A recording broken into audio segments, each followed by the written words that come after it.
Standard 9 Algebra, second chapter, that is real numbers. In this chapters we are going to learn real numbers, that are natural numbers, whole numbers and integers. Integers are these numbers, whole numbers starting with the 0 and natural number starting with the 1. Got it? Now moving towards the next section, that is rational numbers. If P and Q are integers such that Q is not equal to 0, the set of the rational number is denoted by Q. This is the set where Q is supposed to be the integer and Q is not equal to 0. Got it? Now, addition property of rational numbers. Additional properties of rational numbers, these are the three formulas that we have to revise it. You can take the screenshot and keep it for yourself in order to keep on revising it, because these are very important. Got it? We are going to use it now and then. So, A plus B is equal to B plus A, that is commutative. A plus B plus C is equal to A plus whole of bracket B plus C, associative. And A plus 0 is equal to 0 plus A is equal to A, that is additive. And this one is the reverse of the above formula, that is A plus minus A is equal to 0, that is additive inverse. Got it? Now moving towards the multiplication properties of the rational numbers. These formulas are given in the textbook. You can revise it from the textbook or you can take the screenshot from here also. So A into B is equal to B into A, that is commutative property. A into B into C is equal to A into B into C, associative property. Then A into 1 is equal to A, 1 into A is equal to A, that is multiplicative. And this is the inverse of the above property, that is division property. Got it?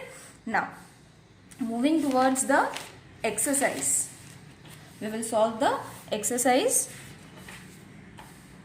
Now what is recurring and non-recurring numbers, that I have already explained. The numbers that keep on repeating itself are known as recurring decimal fractions, and what are non-recurring, the number that ends at the division that ends at the number 0 is supposed to be a non-recurring decimal number.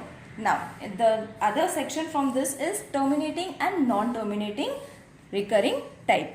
The first question from the exercise 2.1. The decimal form of the given rational numbers into terminating and non-terminating recurring type. Few questions have been given to us. We have to say whether they are recurring or non-recurring decimal fractions. Now how are you going to classify them? There is one short formula for that. That is, if the factors are prime factors of 2 and 5, then denominators are factors of 2 and 5, then those numbers are terminating type, and those which are not other than the prime factors of 2 or 5, those are supposed to be non-terminating recurring numbers. So how are you going to find? See, first terminating ones, we have to see the denominators first. Now 13 upon 5, it is a prime factor of 5 at the denominator's place. So 13 upon 5 is the factor of 5. So it is a terminating form. 2 upon 11, no, it is not, because it is not the prime factor of 2 or 5. 29 upon 16, yes it is, because 16 is in the denominator's place and it is a prime factor of 2. 17 upon 125, yes, this is also another number and it is a prime factor of 5. Got it? Now what is non-terminating? Which does not include the prime factors of 2 and 5. Such numbers we have to include. So this was terminating. 2 upon 11 is a non-terminating factor because it is the denominators are other than prime factors. The next number, that is, this was a terminating, this was also terminating, and the remaining one is 11 upon 6. This denominator is other than a prime factor of 2 or 5, therefore it is a non-terminating factor. Got it? Now moving towards the question 2. In this, we have to divide the fraction in order to get the recurring and non-recurring form. So after dividing, we will get the answer. So we will divide it over here.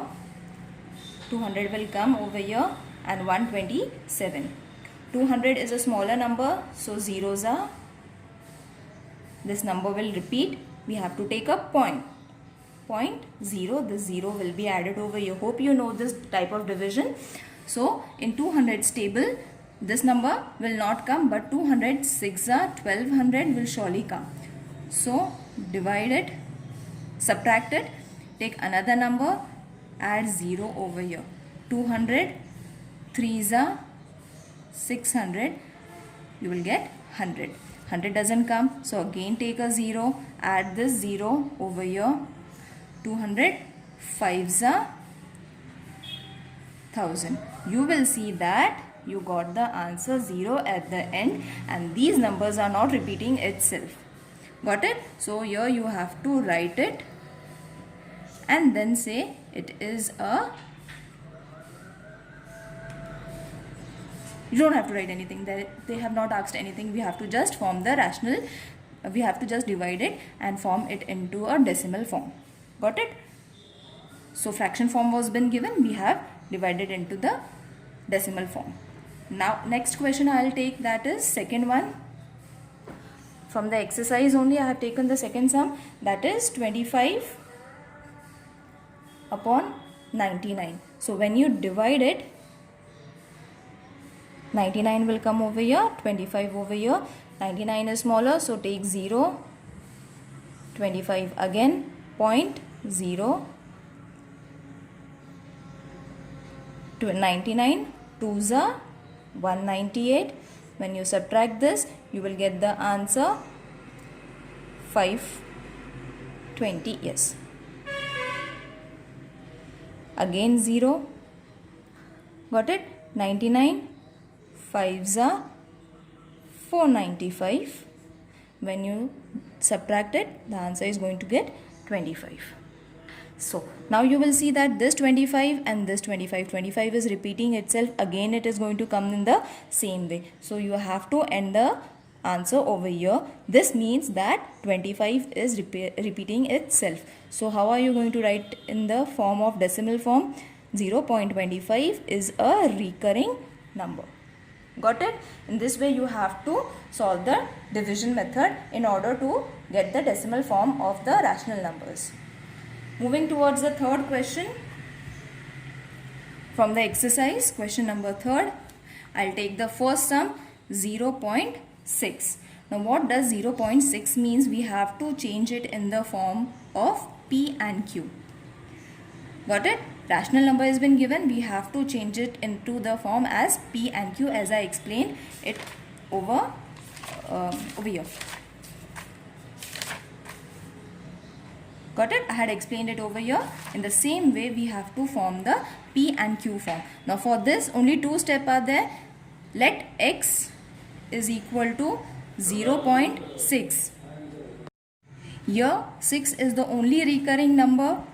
So multiply both the sides by 10. We have to multiply this side and left hand side and right hand side by 10. Now why we have to multiply it with 10? Because after point there is only one digit. This is supposed to be unit and this is supposed to be tens. Therefore we are multiplying it with the number 10. So after multiplying it from both the sides, this will change to 10x and this will change to 0.6 into 10 subtract with 0.6. Got it? So first step, this is the second step. You have to subtract x over here, 0.6 into 10 minus 0.6. This is the third step. When you subtract this, you will get 9x. Why 9x? Because 1 was over here. When you multiply this, you will get the answer as 6.6 and this as it is. When you subtract this, you will get the answer 6 and 9x as it is. X will remain over here. When 9 moves to that side, right hand side, it will change to 6 upon 9. Got it? When you because these are not the prime numbers, so we can divide it further. So 2 or 3 2s are 6, 3 3s are 9, that is x is equal to 2 upon 3. Got it? Now moving towards the second sum. From the same question, second sum, that is 0.37. 37 is a recurring number.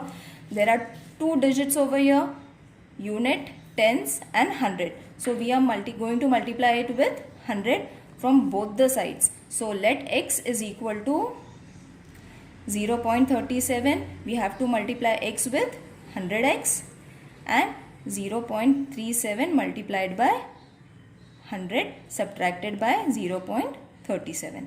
Got it? This was the two steps. We have to again subtract it with x. This, when we multiply it, we will get the answer 37, and this will remain as it is.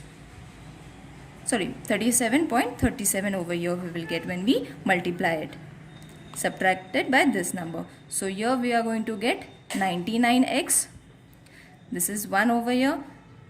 100x minus 1x will get 99x. When we subtract these numbers, you will get 37. Got it? How are you going to subtract? I'll show you over here. 37.37. The point should come under the point. In this way, you have to subtract. Then you will get the answer as 37. Got it? Now, x will remain over here, 37 upon 99. Therefore, 0.37, what is the answer? What is the question for this answer? 37 upon 99. Hope you understood this.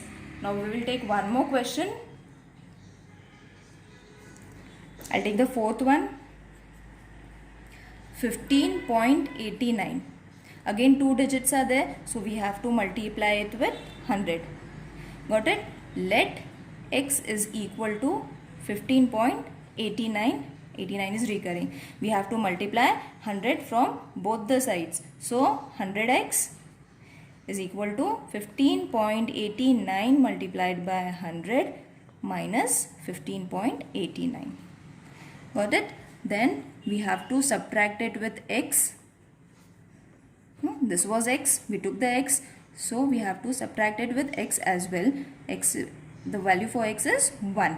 When we multiply this, you will get the answer as 5989.89 minus 15.89. When you multiply this, this will be the answer. Got it? When you subtract this, your subtraction sign was there. When we subtract this, 99x will come. When we subtract this, you will get 574. How are you going to subtract? I'll write over here. This answer how we got? By multiplying this, we got this answer. By subtracting this, we got this answer. So how are you going to subtract? I'll show you. Got it? So when you subtract these two numbers, you will get this answer. Keep x over here, 1574 upon 99. So 15.89 recurring form is in this form for P and Q. This is P and this is Q. Hope you understood. If there are any queries, please mention in the comment box. I'll try to answer them. Thank you.